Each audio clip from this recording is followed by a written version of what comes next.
굉장히 오래간만입니다. 지난번 제2편을 제작하고 나서 좀 공백 기간이 좀 길었습니다. 그동안 제가 개인적인 사정으로 어, 몇 가지 일을 치르다 보니까 공백이 좀 길어졌습니다. 이제야 좀 정신을 차리고 세 번째 작품을 같이 여러분들과 함께 그려보려고 합니다. 작품은 제가 몇 년 전에 요세미티 국립공원에 갔을 때 찍었던 여러 가지 사진들 중에서 하나를 선정해서 그렇게 햇볕이 강한 날은 아니었습니다. 오버캐스트 데이가 돼서 조금 흐린 날이었지만 그래도 밝은 부분과 어두운 부분이 조화로운 사진을 하나 골라서 이것을 여러분들과 함께 작품화해 보려고 합니다.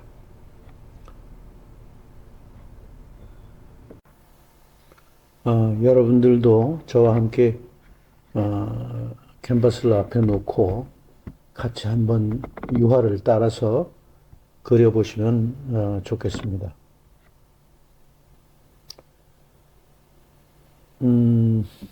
이 작품은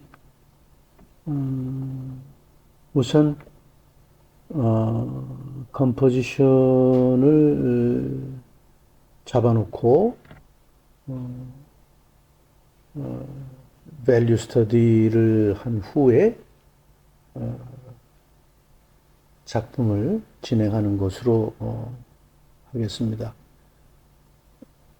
컴포지션을 잡는다는 것은 화면의 구성을 어떻게 할 것인지 대략적인 스케치를 통해서 윤곽을 잡아놓고 밸류 스터디는 여러분도 잘 아시겠지만 어두운 부분과 밝은 부분의 조화가 화면상에서 어떻게 이루어져야 할 것인지 그것에 대해서 대략적인 스케치를 통해서 스터디를 통해서 그려보는 것입니다. 지금 윤곽을 잡고 있는데요. 윤곽을 잡을 때 주의할 점은 어두운 부분과 밝은 부분이 어떻게 어우러지게 배치를 할 것인지 그것을 정하는 것입니다. 그런데 주목해 보시면 아시겠지만 그리려고 하는 대상인 사진은 그 가로 세로의 길이 중에서 세로가 좀 긴 편입니다. 그러나 제가 이를 옮기려고 하는 캔버스는 가로 세로의 길이 중에 세로가 약간 짧습니다. 구체적으로 말씀을 드리면은 캔버스의 크기는 14인치, 11인치 이렇게 되기 때문에 사진을 어떻게 옮길 것인가를 잘 생각을 해 봐야 합니다. 중요한 부분을 다 집어넣되 어떤 식으로 사진을 축약해서 내 캔버스에 옮길 것인지를 잘 생각을 해서 스케치를 해야 됩니다. 이제는 우선 스케치가 끝났기 때문에 하늘, 배경, 멀리 있는 경치부터 페인팅을 해 나가도록 하겠습니다.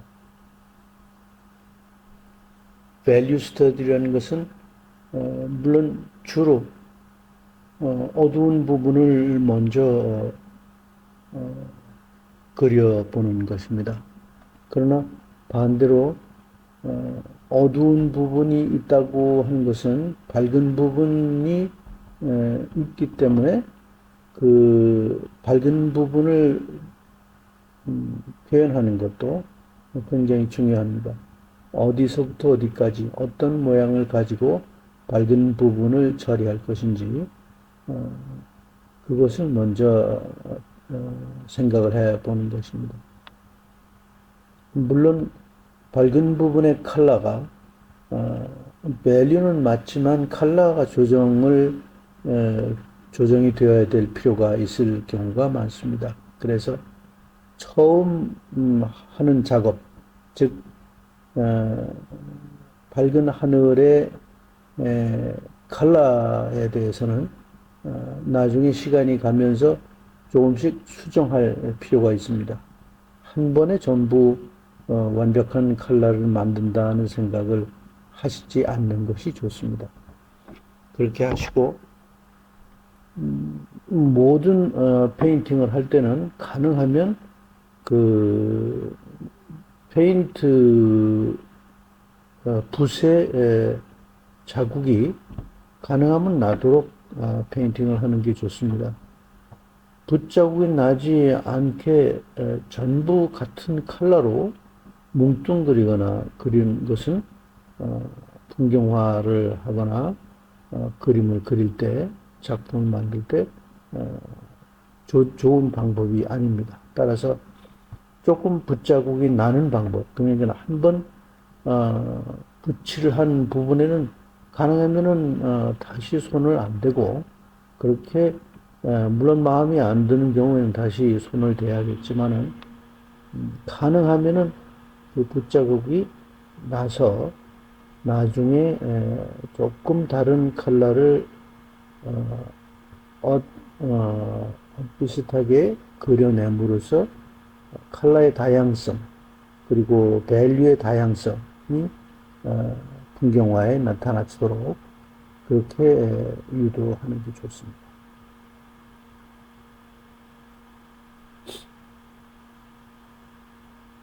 지금 이제 밝은 하늘을 지었습니다만 제가 지금 와서 보면 하늘이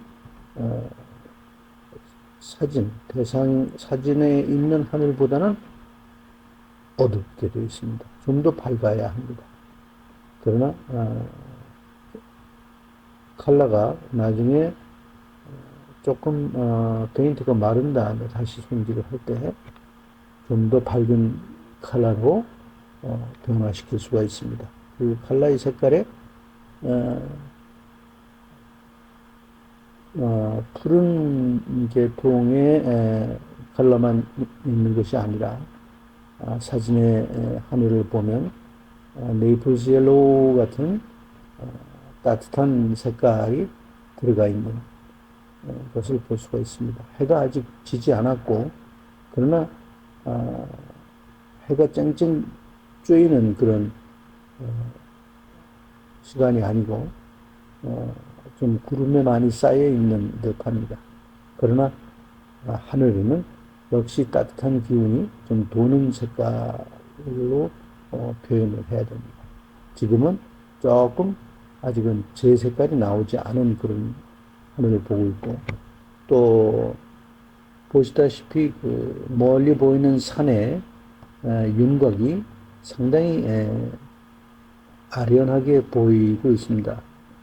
그것은 일부러 그렇게 하려고 했지만 하늘과 산의 윤곽의 차이가 보시다시피 그렇게 크게 나지 않고 있습니다. 이 부분도 그려가면서 수정을 해야 되는 것 중에 하나라고 볼 수가 있습니다. 지금은 이제 지금까지 그린 그 하늘과 먼 산의 배경을 중심으로 해서 그 앞으로 뻗어 있는 나무들이 어떠한 모양을 그리면서 모양을 가지면서 나무가 자라고 있는지 그 부분을 스케치하고 있습니다. 일종의 밸류 스터디를 하고 있는 것이나 마찬가지입니다.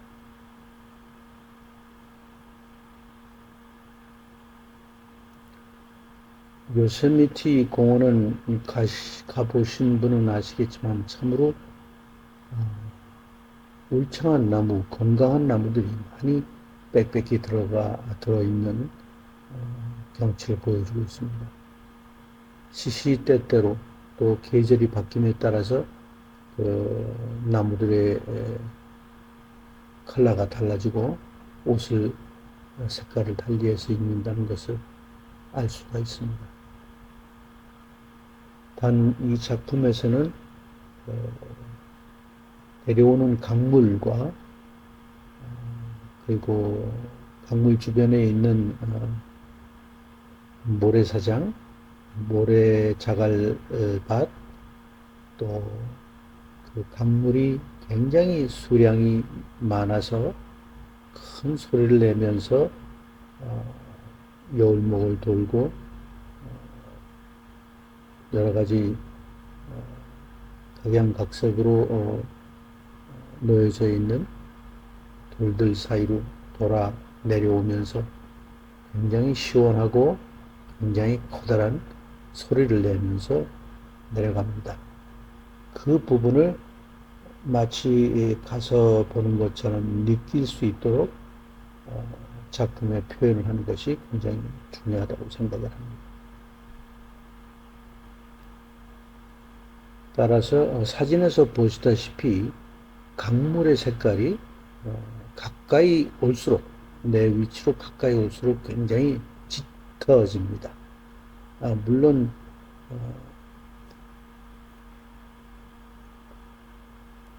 짙어지는 이유는 수심이 깊은 이유도 있겠지만 멀리 갈수록 컬러가 옅어지고 또 밝아지는 그 이유가 무엇인지도 생각을 해볼 필요가 있습니다. 그것은 리플렉션입니다. 즉 멀리 갈수록 내 시야에서 멀어질수록 하늘을 반사하는 각도가 이루어지기 때문에 가까이 있는 것은 반사보다는 실질적으로 물이 돌아 내려가는 부분이 굉장히 좀 다크한 그런 컬러를 띠고 있지만 멀어질수록 각도가 사각이 돼서 얕아져서 내 눈에 보이는 물은 물 색깔이 아니라 하늘 색깔이 되고 또 그 옆에 있는 자갈밭의 색깔이 투영이 되는 그런 모습들을 볼 수가 있습니다. 우선 여기서 컬러를 물론 다른 컬러로 조금씩 거기에 맞는 컬러를 이용해서 칠을 하고 있지만 가장 중요한 것은 어디가 얼마나 어둡고 어디가 얼마나 밝은가 하는 밸류의 차이를 좀 더 명확하게 표현하면서 그림을 그려나가는 그런 단계를 밟아야 합니다.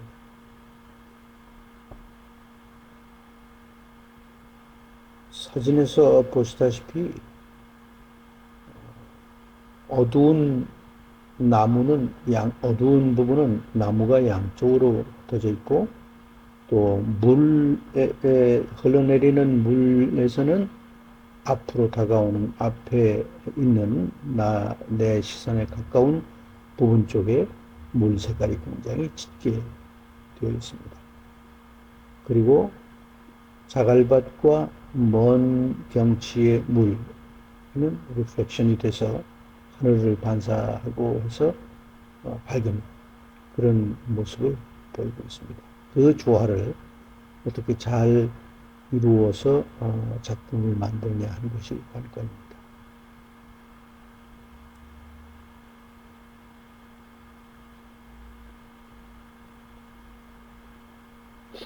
역시 작품을 만들 때도 총 걸린 시간으로 보면은 한 대여섯 시간 정도가 걸린 것으로 기억을 합니다만은 한 이틀에 걸쳐서 그렸는데 시간수를 전부 합하면 한 대여섯 시간이 되지만 유튜브로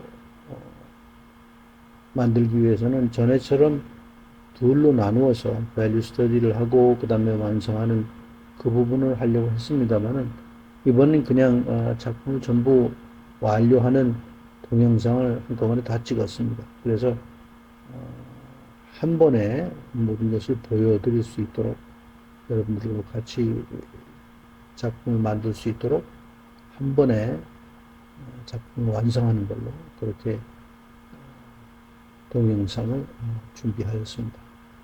참고하시고 어떻게 그려나가는지 여러분들도 같이 한번 시도를 해보시면 좋겠습니다.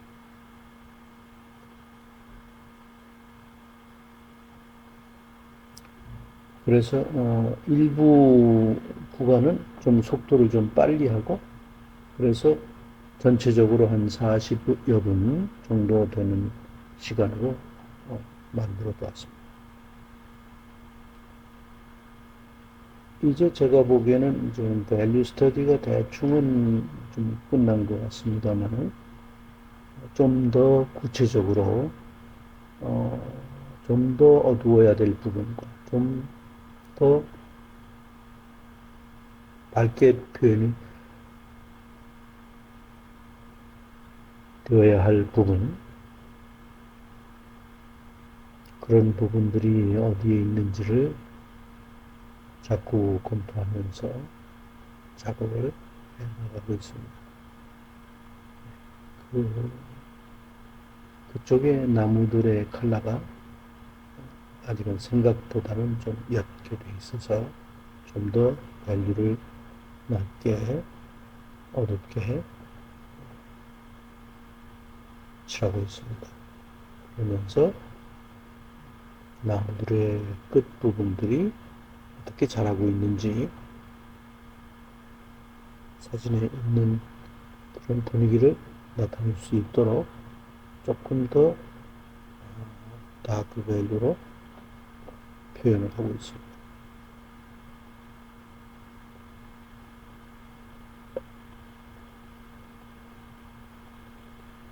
사진에 비해서 캔버스의 세로가 조금 짧기 때문에 가운데 부분의 그 자갈밭의 두께를 좀 줄였습니다.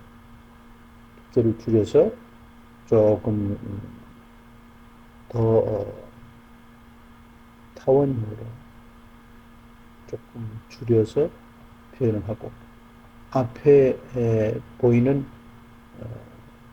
가까운 부분에 강물에서 출렁거리는 돌과 돌 사이로 출렁거리며 내려오는 물결이 저우선 그거는 놓칠 수 없는 부분이기 때문에 그 부분을 반드시 삽입하기 위해서 중간 부분에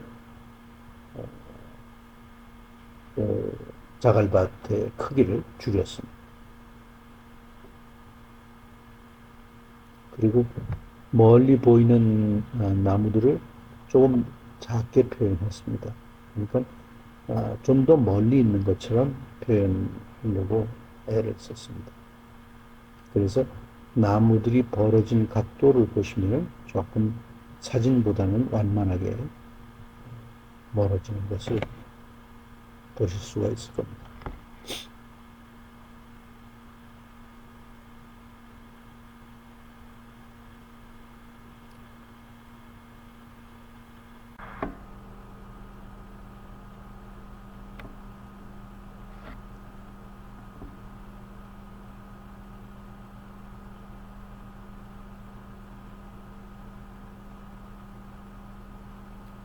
앞부분에 있는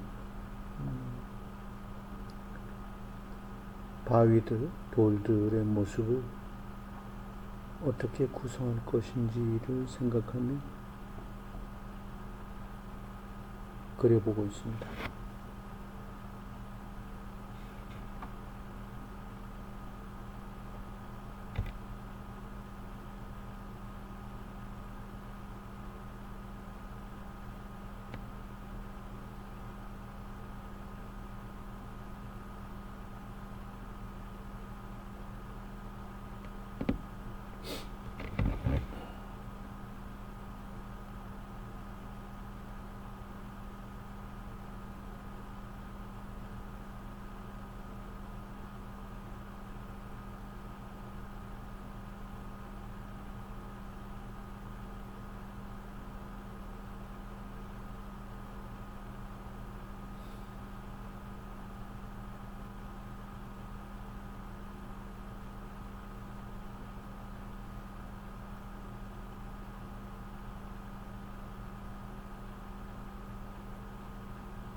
지금 보시는 부분은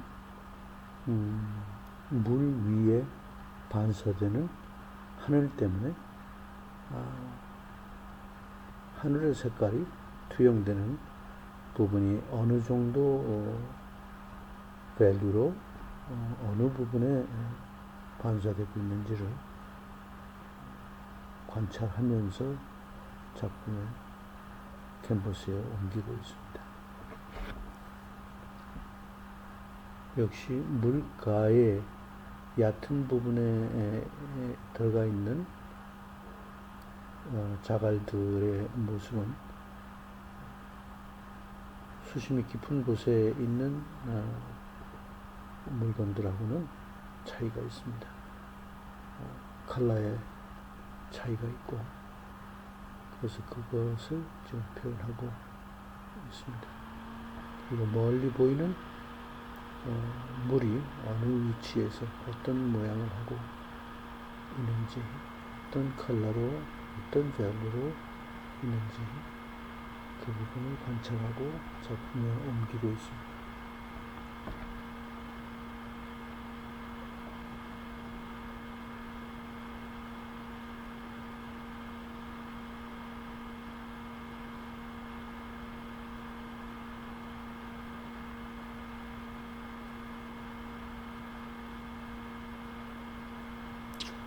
좋은 작품을 만들 수 있는가 없는가는 정확하게 밸류를 파악하고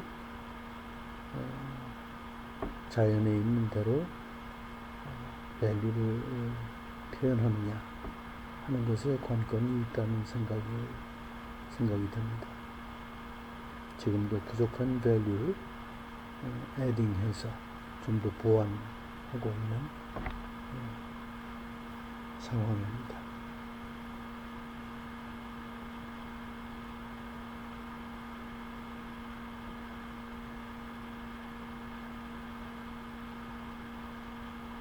가까이에 있는 부분일수록 밸류의 차이가 분명하게 나타나도록 표현을 해야죠. 그래야 가까워 보입니다.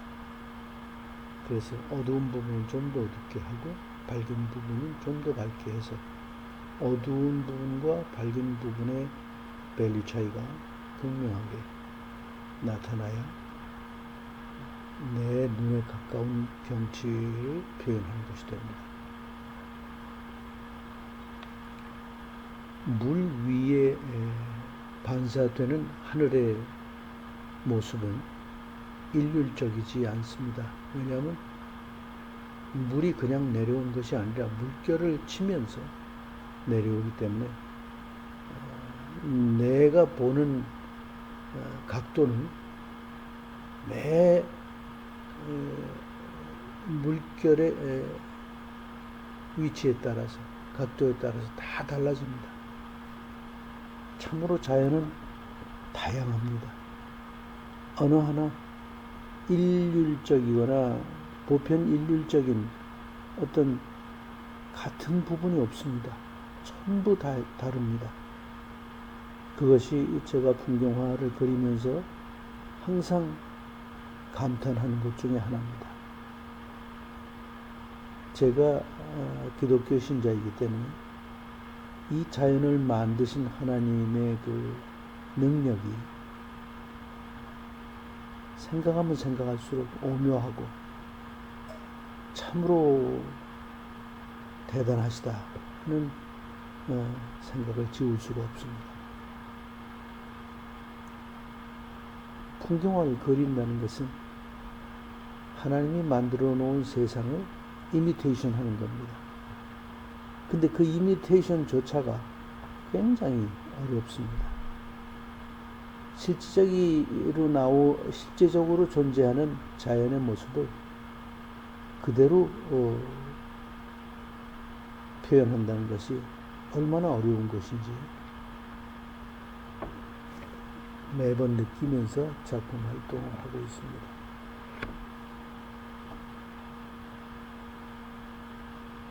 자연은 규칙적인 게 없습니다. 불규칙합니다. 하나도 같은 것이 없을 정도로 밸류도 다르고 컬러도 다르고, 나무라고 해서 모두 초록색으로만 되어 있을 것 같은데 전혀 그렇지 않습니다. 검은색도 있고 푸른색도 있고 붉은색도 있고, 그런 색깔들이 다 어우러져야 자연에 있는 나무를 표현할 수가 있습니다.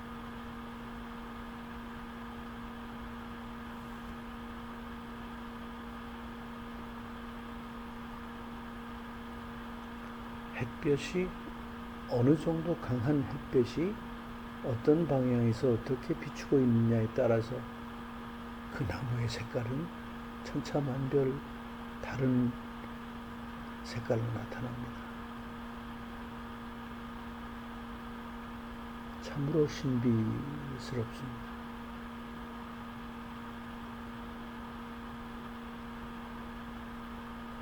그리고 말씀드렸다시피 나무를 표현하는 초록색, 연두색, 이러한 그린을 표현하실 때는 반드시 그 페인트 튜브, 구매하신 페인트 튜브에서 나온 색깔을 직접 절대로 쓰지 마시고,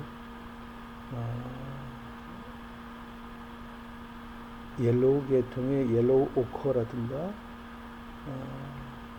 얇은 붉은색이라든가 붉은색과 노란색을 합한 주황이라든가 이러한 색깔을 조금 가미를 반드시 하셔야 자연에 가까운, 자연에서 쉽게 볼 수 있는 초록, 그린을 표현할 수가 있습니다. 특별히 옐로우 오커를 자주 사용해 보시기를 권합니다.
바다에서 출렁거리는 파도의 거품은 상당히 화이트에 가까운 강렬한 거품이 되겠죠.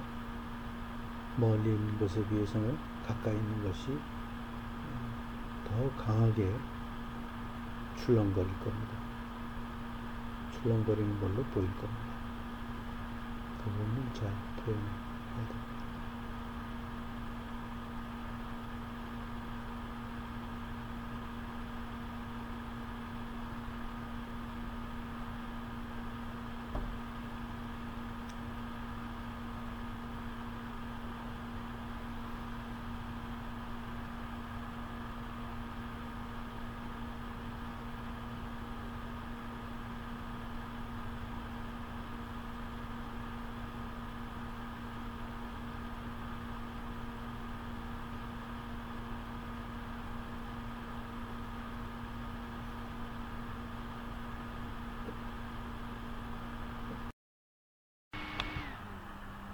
이제 마지막으로 가까이에 있는 물결이 강하게 휘몰아치는 부분, 가까이 있기 때문에 더욱 물결의 거품이 하얗게 보입니다. 즉, 이는 어두운 부분과 밸류 차이를 크게 하기 위한 작업이기도 합니다. 그래야 가까이 있는 모습이 표현이 되는 거니까요.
이제 좀 더 마무리를 한다면 멀리 있는 산의 윤곽이 아직은 너무 지나치게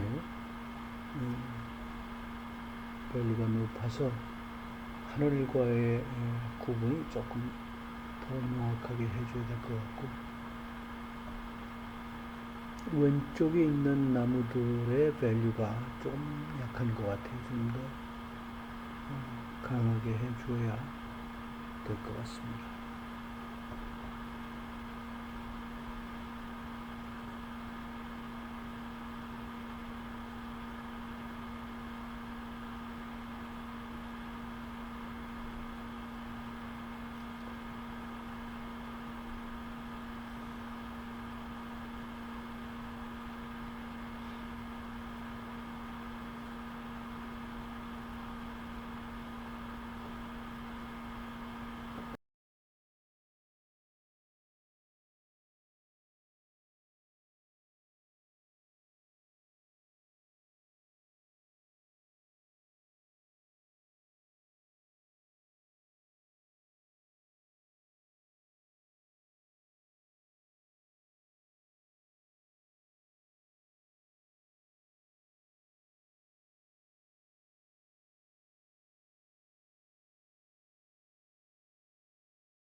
네, 이렇게 해서 대충 이번 작품이 완성이 된 것 같습니다. 마지막으로 제가 사인한 작품은 이러한 모습이 되었습니다. 여러분들은 어떻게 완성을 하셨나요? 한번 비교를 해 보시고 좋은 조언 주시기 바랍니다. 그렇게 하시고 다음에 4편 기대하시고 무엇을 작품화할까를 고민하는데 시간이 많이 소요됩니다. 좋은 작품을 만들기 위해서 필요한 요소들이 있기 때문에 그러한 요소들이 갖추어진 사진을 고른다는 것이 이렇게 금방 되지가 않고 쉽지 않습니다. 그러나 여러분들 생각에서 가능한 한 빨리 다음 작품을 결정을 해서 여러분과 함께 유화 따라 그리기 4편을 진행하도록 하겠습니다. 시간 내주셔서 고맙고요. 구독과 좋아요 꼭 눌러주시고 다음 4편을 기대해 주시기를 간곡히 부탁드립니다. 감사합니다. 시청해 주셔서 감사합니다.